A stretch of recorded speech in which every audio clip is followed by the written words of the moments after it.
Buen día, mi nombre es Javier Reyes Juan, residente de cirugía cardiotorácica del Instituto Nacional de Cardiología Ignacio Chávez. El día de hoy hablaremos acerca de coartación aórtica. Hablando un poco sobre la historia, vamos a tener que el anatomista Morgagni fue la primera persona quien describió la enfermedad en el año de 1760. Sin embargo, la primera cirugía de esta patología fue realizada por el sueco Clarence Crawford en el año de 1944, quien realizó una anastomosis término-terminal en un paciente de 12 años y en otro paciente de 27 años. La segunda persona en realizar una cirugía para coartación aórtica fue Gross, y posteriormente Mustard realiza la primera cirugía de coartación aórtica en un neonato. En cuanto a la embriología, recordar que el desarrollo de la aorta tiene múltiples orígenes embrionarios. Su formación mayormente deriva del saco aórtico, que va a dar origen a los arcos aórticos, que inicialmente son 6. De especial interés para esta patología va a ser el sexto arco aórtico, el cual se va a separar en derecho e izquierdo y a su vez en segmentos ventrales y dorsales. Los segmentos ventrales van a dar origen a las arterias pulmonares de forma bilateral. En los segmentos dorsales en el sexto arco derecho sufre regresión, mientras que la parte dorsal del izquierdo va a formar el conducto arterioso. El segmento dorsal de la aorta además también va a dar origen a la aorta torácica descendente, que como veremos más adelante es la parte más afectada en esta patología. En cuanto a la definición y epidemiología, vamos a tener que la coartación aórtica es una zona de estenosis aórtica que típicamente se va a localizar distal a la arteria subclavia izquierda en la inserción del conducto arterioso. Como veremos más adelante, dependiendo del sitio de estenosis y la longitud, se van a presentar los síntomas más tempranos o de forma más tardía. Esta patología es bastante frecuente dentro de las cardiopatías congénitas y constituye del 6 al 8% de todas las cardiopatías congénitas. Va a tener una incidencia de 3 a 4 casos por cada 10.000 nacidos vivos, con una predominancia en hombres de 2 a 1.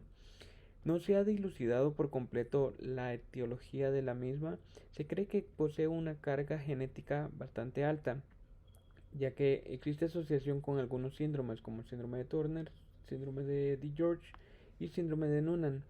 También se va a asociar con otras malformaciones congénitas como ser la válvula aórtica bicúspide hasta en un 60-80% se ha reportado, la hipoplasia del arco aórtico y otras anormalidades del arco hasta en un 18%, los defectos del septum ventricular en hasta un 13%, los defectos de la válvula mitral en un 8% y la estenosis subaórtica hasta en un 6% de los casos. En cuanto a la clasificación de la enfermedad, podemos clasificarla de acuerdo a la edad de presentación. Vamos a tener la edad neonatal en aquellos pacientes con coartación, que va a ser significativa y les va a desarrollar los síntomas en las primeras horas o primeros días. Estos recién nacidos usualmente nacen asintomáticos debido a que el conducto arterioso persistente les ayuda a mantener la perfusión distal en las extremidades inferiores. Los síntomas van a iniciar cuando el conducto empieza a cerrarse, y en aquellos pacientes que no fueron diagnosticados durante la infancia, cuya coartación no era significativa o que fue avanzando, se van a presentar en la edad adulta, típicamente en la segunda o tercera década de la vida. En cuanto a la clasificación anatomopatológica, vamos a clasificarla de acuerdo al área de la coartación en relación al ductus, ya sea preductal, yuxtaductal o postductal. Se desconoce con exactitud lo que causa la coartación aórtica. Existen algunas teorías que podrían explicar la patología de la misma. Dentro de ellas se ha mencionado que existe extensión del tejido del conducto arterioso alrededor de la aorta que causa finalmente una estenosis de la misma. Por eso se ha caracterizado que esta zona es la que más frecuentemente se presenta. Además, también se cree que existe un pobre desarrollo del ventrículo izquierdo con un consecuente bajo flujo en la aorta y un pobre desarrollo en ese segmento. Y también se cree que se da por anormalidades en la migración de las células de la cresta neural. En cuanto a la fisiopatología, in útero se va a caracterizar por una sobrecarga del ventrículo derecho debido al volumen que se que se recibe de las venas cavas y del flujo de las cavidades izquierdas debido a la obstrucción que se presenta.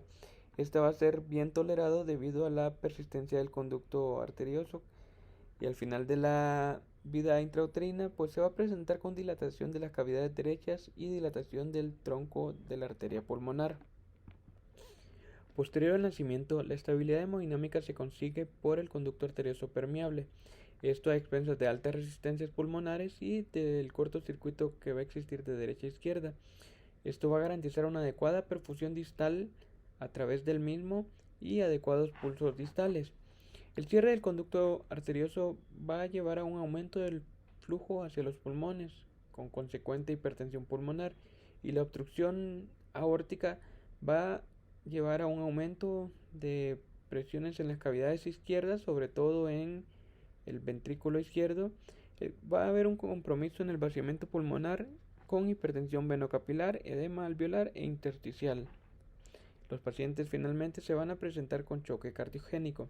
Aquellos pacientes que no presentan síntomas inicialmente se van a caracterizar por hipertensión en las extremidades superiores y disminución en la perfusión en las extremidades inferiores. Consecuentemente, este aumento de presión en la salida del ventrículo izquierdo va a llevar a cambios de remodelación del mismo.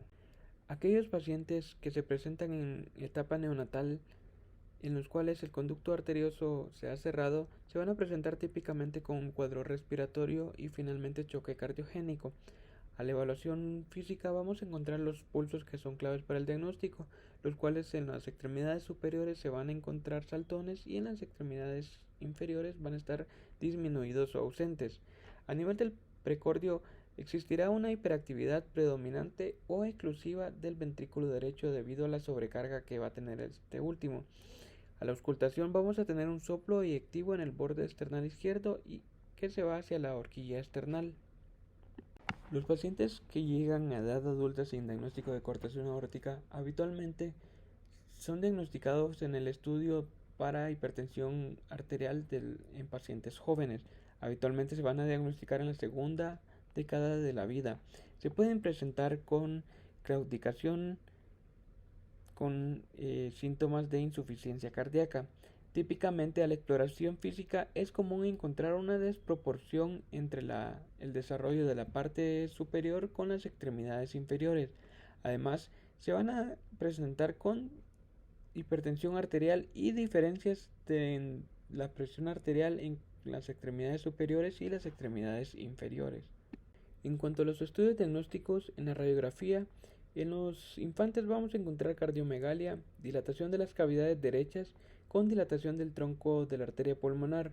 Podemos encontrar el signo del 3. Además, en los adultos podemos encontrar redondeamiento del ápex por la hipertrofia concéntrica del ventrículo izquierdo, el síndrome de Roessler, que se va a dar por la erosión del borde inferior de los arcos costales, secundario al aumento de la presión sanguínea a nivel de las arterias intercostales que se van a encontrar dilatadas y tortuosas.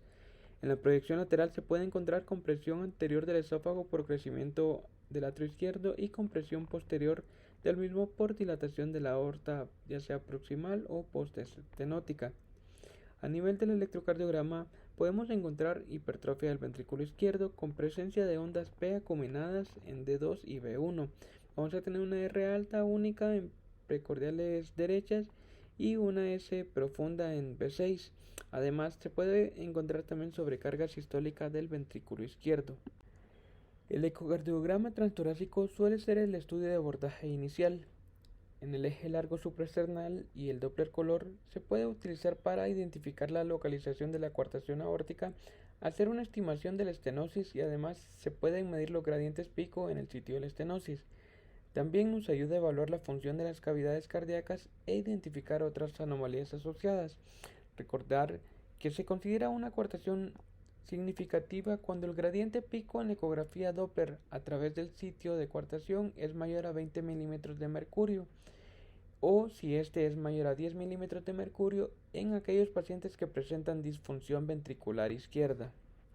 En cuanto al cateterismo y angiografía, con la llegada de otras técnicas de imagen y posibilidad de reconstrucciones en tercera dimensión, La angiografía no se utiliza ya de forma rutinaria como una modalidad diagnóstica sola. Sin embargo, este estudio continúa siendo el gold estándar para la medición de los gradientes a través del sitio de obstrucción. Además, la angiografía es esencial para la planeación del tratamiento por intervencionismo, ya sea por colocación de stent o angioplastia con balón. Recordar que se considera un gradiente significativo cuando este es mayor o igual a 20 milímetros de mercurio. La tomografía computarizada provee una mayor resolución espacial en comparación a otras modalidades diagnósticas. Además, también nos va a brindar la ventaja en la evaluación de la anatomía vascular, las dimensiones de la aorta y su morfología.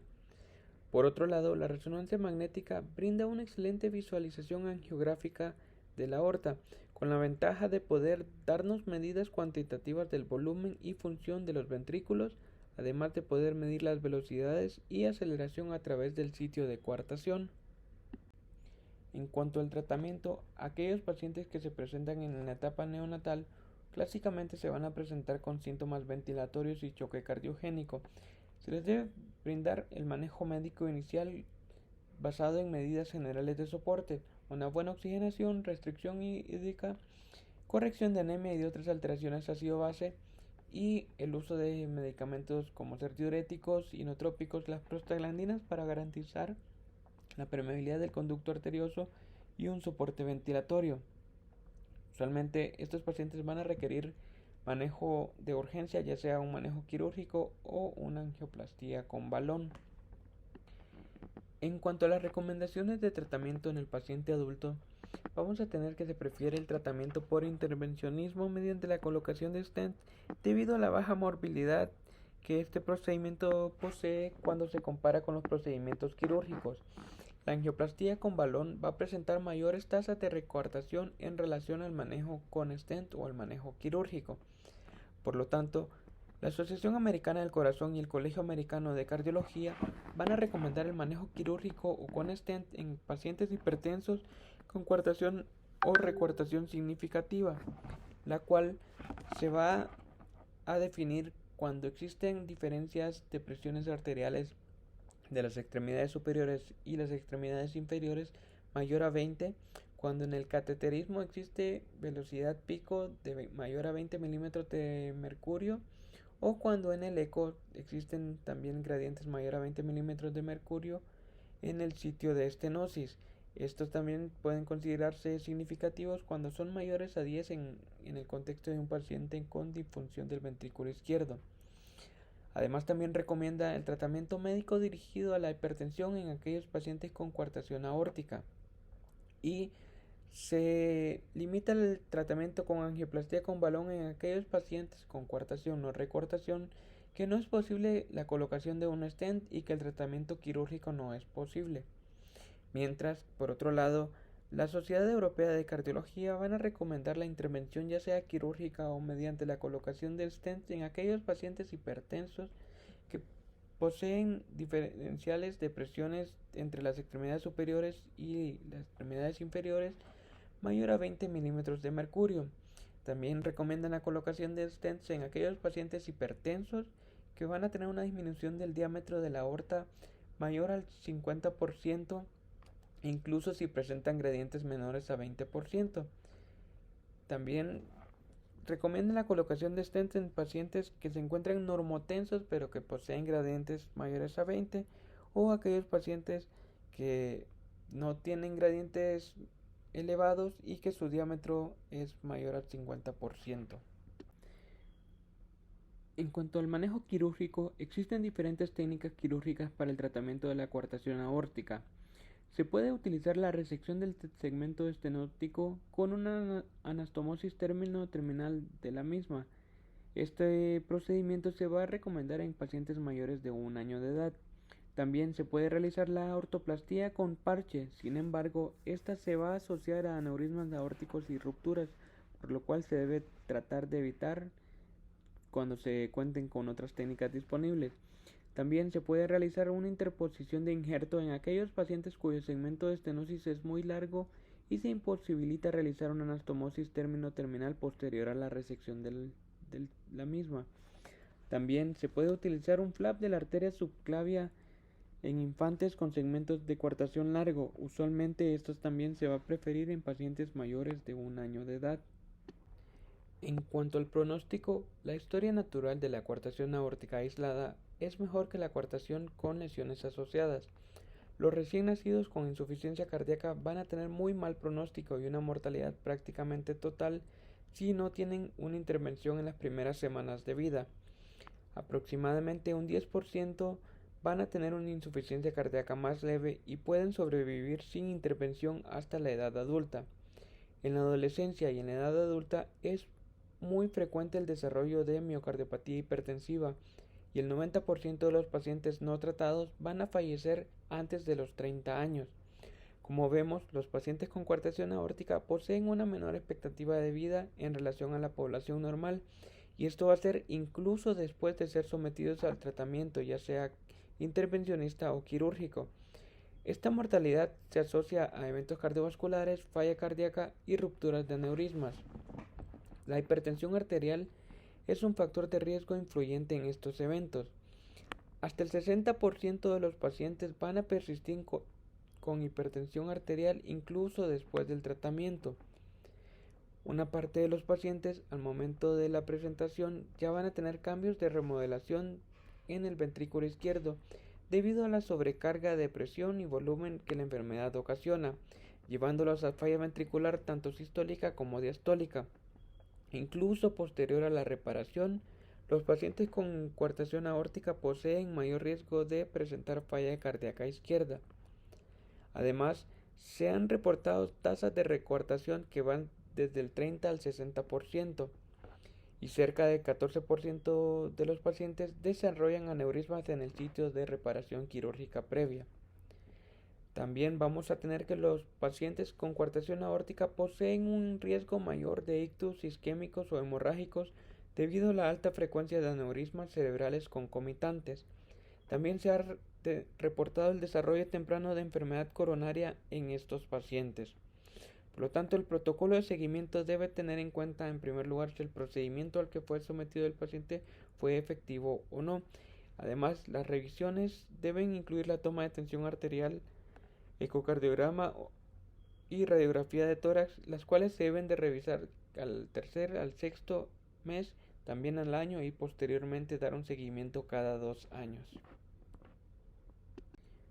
Sin más que agregar, espero que les haya sido de mucha utilidad. Muchas gracias.